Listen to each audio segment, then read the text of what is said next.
First up is Ebenezers Coffeehouse. Reverend Mark Batterson operates churches in 7 theaters in the district. Am I correct? Soon to be 3 7 services. Ah, okay. He calls it a coffee business model with a twist. Please welcome Mark Batterson. Well, thank you very much. Great to be with you this morning. In 1908, a German immigrant built a little diner half a block from Union Station.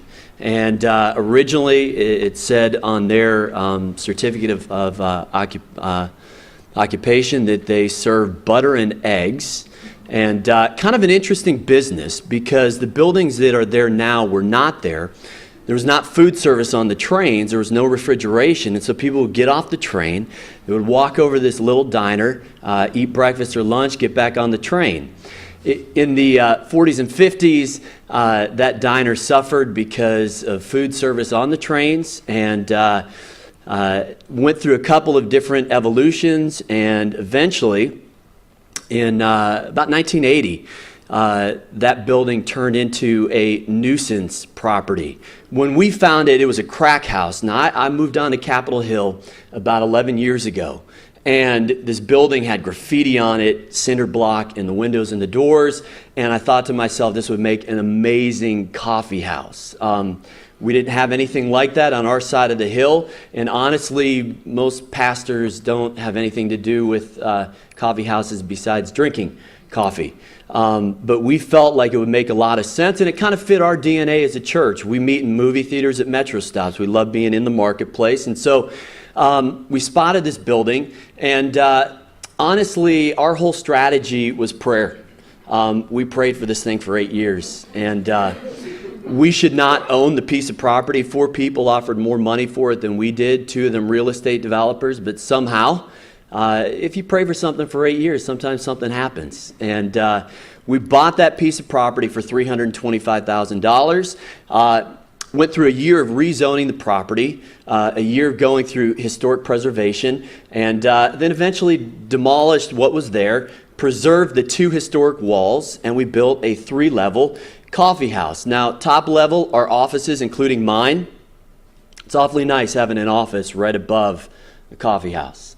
The only thing that would have been better is if they'd put a fireman's pole, like from my office right down to the coffee house. It's a pretty sweet deal. Main level is our coffee house, and then on the lower level, we build out the entire space as a performance space. And kind of the philosophy behind it is this.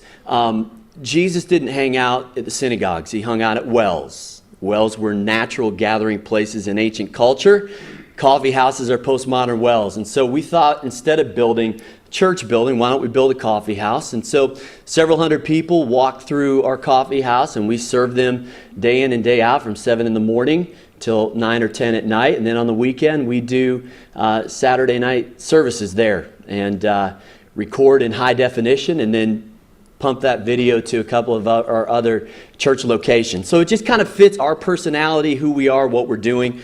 In terms of clientele, it's kind of an interesting place. We're kitty-corner to Station Place. So thousands of employees who kind of walk over, and we serve them during the day. On the weekend, it's the neighborhood that I live in, Capitol Hill. I live 4 blocks from the coffee house, and so free Wi-Fi.